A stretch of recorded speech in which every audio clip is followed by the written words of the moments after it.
ഇപ്പോൾ നമ്മുടെ ജയൻ ചേട്ടൻ, കലാഭവൻ ജയൻ എന്ന് പറയുന്ന ഒരാൾ ഇപ്പോൾ വൺ മാൻ ഷോ, അതായത് കാരിക്കേച്ചർ ചെയ്യുന്നുണ്ട്. അതുപോലെ പല പരിപാടികൾ വൺ മാൻ ഷോയുടെ വിവിധ ഘട്ടങ്ങളായിട്ട്. ഇപ്പോൾ അമേരിക്കയിലായിരുന്നു ജയചേട്ടനെ വിളിച്ചാൽ ഇപ്പോൾ കിട്ടാനൊന്നും പോകുന്നില്ല.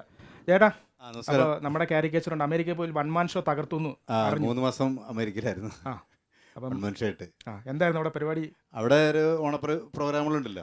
സാജു മാളിക്കിലാണ് എന്നോട് കൊണ്ടുപോയത്. അപ്പം ഓണപരിപാടിക്ക് 3 സെക്ഷനായിട്ട് ഒരു ചാക്യാർ ചെയ്യും, പിന്നെ വൺ മാൻ ഷോ, പിന്നെ മണിയുടെ നടപാട്ടൊക്കെ ആയിട്ട് അങ്ങനെ പോയായിരുന്നു. അത് രണ്ടുപേരി എന്ന് പറയാമോ? മലയാളത്തിലെ പ്രിയപ്പെട്ട കവി പ്രൊഫസർ ONV കുറുപ്പ്.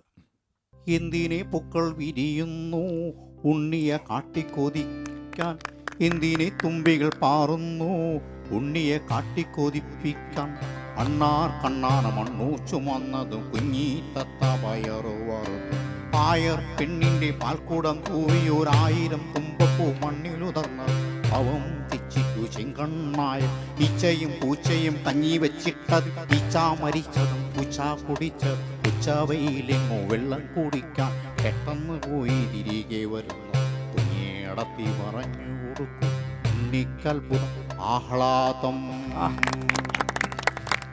ഓക്കെ, അപ്പോൾ ചേട്ടാ നമുക്ക് മാളച്ചേട്ടൻ്റെ ശബ്ദം ഒന്ന് കേൾക്കാം. കാര്യം മാളച്ചേട്ടനെ ഏറ്റവും നല്ല രസമായിട്ട് അനുകരിച്ചു കൊണ്ടിരുന്ന ആളാണ്.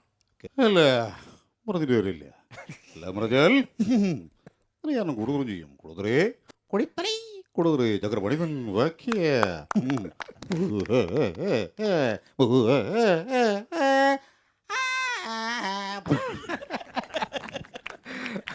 അപ്പോൾ നൗഷാദ് ഇനിയിപ്പോൾ നൗഷാദ് യുവജനോത്സവ വേദികളിൽ ഇപ്പം ഏറ്റവും അധികം മത്സരാർത്ഥികൾ സമ്മാനം മേടിക്കുന്നത് നൗഷാദ് ട്രെയിനിങ്ങിലൂടെയാണ്. അത് മിമിക്രി ആയാലും മോണാക്ട് ആയാലും. ഇതെങ്ങനെയാണ് ഇങ്ങനെ വേർതിരിഞ്ഞു പോകുന്നത്? അത് സിനിമയിൽ നിന്നൊക്കെ വിട്ട് നേരെ അതിലേക്ക് പോകാനുള്ള കാരണം എന്താണ് നൗഷാദ്? അതൊരു നിമിത്തം, കാരണം അതിനും കാരണക്കാരൻ അച്ഛൻ തന്നെയാണ്.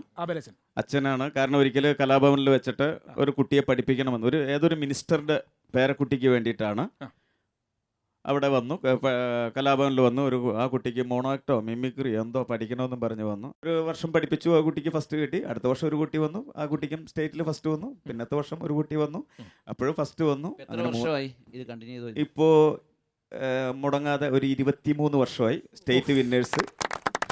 ലാസ്റ്റ് ഇയറിൽ എല്ലാ കാറ്റഗറിയിലും 30ഓളം കുട്ടികൾ സ്റ്റേറ്റിൽ എ ഗ്രേഡ് ഉണ്ടായിരുന്നു. ഒരു വർഷത്തിൽ ഏറ്റവും ചുരുങ്ങിയത് 100 കുട്ടികളെങ്കിലും എൻ്റെ അടുത്ത് മോണോആക്ട് ഏറ്റവും മിനിമം അല്ല, അതിലുപരി തന്നെ നൗഷാദൊക്കെ ചെയ്യുമ്പോൾ മലയാളത്തിലെ ഫീമെയിൽ ആർട്ടിസ്റ്റുകളെ ചെയ്ത് കണ്ടിട്ടുണ്ട്. ഫിലോമിനി ചേച്ചിയെ വളരെ രസകരമായിട്ട് ചെയ്യാറുണ്ട് നൗഷാദൊക്കെ. അതായത് എനിക്ക് ഏറ്റവും വലിയ സങ്കടവും സന്തോഷവും, ഞാൻ അന്ന് പറഞ്ഞ ഫിലോമിനയുടെ അതേ ഡയലോഗാണ് ഇപ്പോഴും ഉള്ളവർ. നീ ആരാണ്ട തുക്കുടി സാഹിബിന്റെ മോനാ? ചക്കാത്തിങ്ങോട്ട് വന്നേ. നിന്റെ ഇരിക്കുന്ന തീപ്പെട്ടിയാണെങ്കിലേ എന്റെ ഇരിക്കുന്ന പെട്രോളാണ് ചക്ക കത്തിച്ച് കഴിഞ്ഞാൽ കിടക്കുന്ന ടീം. ഓക്കെ, എന്തായാലും നമ്മൾ സജീവേട്ടൻ നേരത്തെ മണിച്ചേട്ടനെ കുറിച്ച് പറഞ്ഞു. മണിച്ചേട്ടനെ ഏറ്റവും കൂടുതൽ മണിച്ചേട്ടൻ്റെ സീരിയസ് ഡയലോഗുകളൊക്കെ അനുകരിക്കുന്ന ഒരാളാണ് നമ്മുടെ സിനാജാണ്. സിനാജ് വാസന്തി ലക്ഷ്മിയും പിന്നെ ഞാനും എന്ന ചിത്രത്തിലെ ആ ഡയലോഗൊക്കെ എത്രയോ കയ്യടി വാങ്ങിച്ചാണ് സിനാജ്. ഇപ്പോൾ സിനിമയ്ക്ക് വേണ്ടിയിട്ട് ഒരുപാട് തിരക്കിലാണ് അല്ലേ? തീർച്ചയായിട്ടും. എന്താ അഭിനയത്തിലാണോ? അഭിനയം നടക്കുന്നുണ്ട്, എല്ലാം അറിയാലോ. ഇപ്പം കട്ടപ്പന ഋതിക് റോഷനകത്ത കഥാപാത്രം പറഞ്ഞ പോലെ നമ്മൾ ഈ രൂപ വേണ്ട എല്ലാത്തിനകത്ത് നമ്മൾ കൊട്ടേഷൻ ആക്കിയിരിക്കുക. കൊട്ടേഷൻ അതിനും വിളിക്കുന്നുണ്ടല്ലോ. അതുകൊണ്ട് പരിചയപ്പെടാൻ തന്നെ ചില ആൾക്കാർക്ക് ഒരു പേടിയുണ്ട്.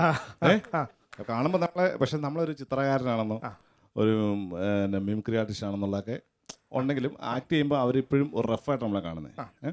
ഇപ്പം അതുകൊണ്ട് ഞാനിപ്പോൾ കൂടുതലും ആക്ടിങ് ലാസ്റ്റ് ചെയ്ത് ഇടിയെന്ന് പറഞ്ഞ പടം, അത് ഇപ്പോൾ ചെയ്തുകൊണ്ടിരിക്കുന്ന കർണൻ എന്ന് പറഞ്ഞ ബിഗ് ബഡ്ജറ്റ് മൂവിയുടെ സ്റ്റോറി ബോർഡ് ചെയ്തുകൊണ്ടിരിക്കുകയാണ്.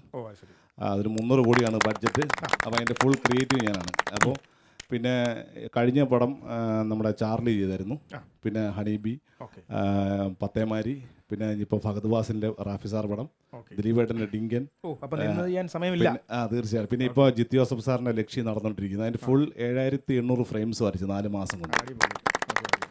അല്ല, പറഞ്ഞു എന്ന് വെച്ചാൽ മിമിക്രിയിൽ നിന്ന് ചില ആൾക്കാർ ഡയറക്ടറായി മാറും. നാദർഷ ഉൾപ്പെടെയുള്ള അല്ലെങ്കിൽ സിദ്ദിഖ് സാർ ഉൾപ്പെടെ ഡയറക്ഷനിലേക്ക് മാറി. ചില മിമിക്രിക്കാർ ലിറിക്സിലേക്ക് മാറി. ചില കഥ എഴുതുന്ന ആൾ മാറി. വിഷ്ണു, ഇപ്പം അങ്ങനെ കുറേ പേരുണ്ട്. പിന്നെ ഇതിലോട്ട് വരാനുള്ള കാരണം എന്ന് പറഞ്ഞാൽ നസീർക്കയാണ്. കാരണം മിമിക്രിയിൽ ഞാൻ ഗുരുസ്ഥാനത്ത് കാണുന്ന നസീർ കോട്ടൻ നസീർക്കയാണ്. അദ്ദേഹം ഞങ്ങൾ അന്ന് ജയസൂര്യ ഉണ്ടപ്പക്കുറു സോമരായണനെ നസീർ സംക്രാന്തി ഞങ്ങളെല്ലാവരും കളിച്ചുകൊണ്ടിരിക്കുന്ന സമയത്ത് കലാഭവൻ വേൾഡ് ടൂർ പോവുകയുണ്ടായി. ആ സമയത്ത് കേരളത്തിൽ കലാഭവൻ്റെ കുറേ ആർട്ടിസ്റ്റുകൾ ഇവിടെ ഉണ്ടായിരുന്നു. അതിൽ വാക്യ പ്രചോദ, ഷാജോന്, ജയകുമാർ, അങ്ങനെ ഒരുപാട് പേര് പോയപ്പോൾ നാട്ടിലെ കലാഭവനെ കളിക്കാൻ കുറേ പ്രോഗ്രാംസ് വന്നു. അപ്പോൾ അത് വിടണ്ടെന്ന് അച്ഛൻ പറഞ്ഞു. അപ്പോൾ അതിൽ കലാഭവൻ പ്രോഗ്രാം ഉള്ളപ്പോൾ നമ്മൾ നസീർക്കാട് ഡിസ്കവറി ചാനലിൽ നിന്ന് കുറേ ആർട്ടിസ്റ്റുകളെ പെറുക്കിയെടുക്കാമെന്ന് പറഞ്ഞു. ഒരു 4-5 പേരെ.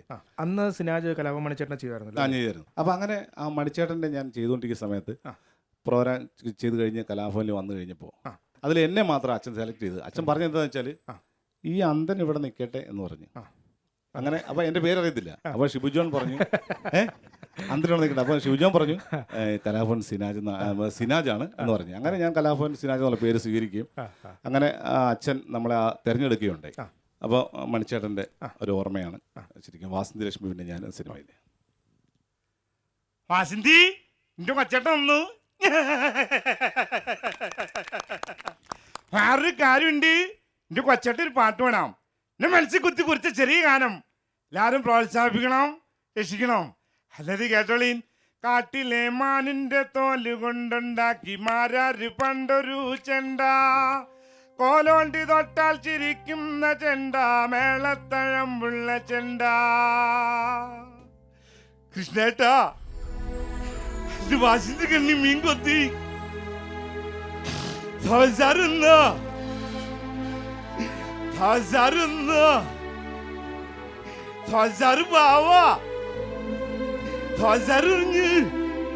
കണ്ടുങ്ങളെ പോസ്റ്റായിട്ട് ചെയ്യേണ്ടത്